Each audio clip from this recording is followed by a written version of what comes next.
Hello, আসসালামু আলাইকুম। আজকে আমি নারিকেল মাছ ভাজি করবো। এখন এগুলাকে লবণ হলুদ দিয়ে মেখে নিব। তো এগুলো এখন ভাজি করব। তো এখানে কড়াইয়ের মধ্যে তেল দিয়ে দিলাম। তেলটা গরম হয়ে গেছে, এখন একটা ভাজি করে নেব। তো মাছগুলো আমি সব একটা একটা করে দিয়ে দিচ্ছি।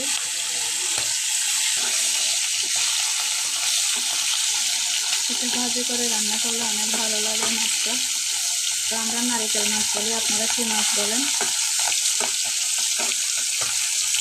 তো মাছটা ভাজা হয়ে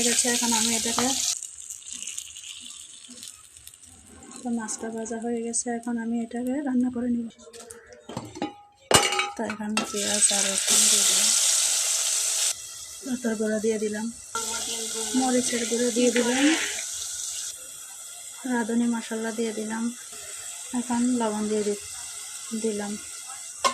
তো সবগুলো একসাথে কষিয়ে নেব এখন। তো মশলা কষানো হয়ে গেছে, এখন আমি ভেজে রাখা মাছগুলো দিয়ে দিব।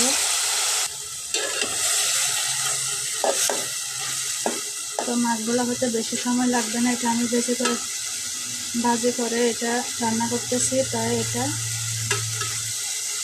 বেশি সময় লাগে না এই মাছ হইতে। তো এখন একটু পানি দিয়ে দিব। তো কয়েকটা এখন কাঁচামরিচ দিয়ে দিব।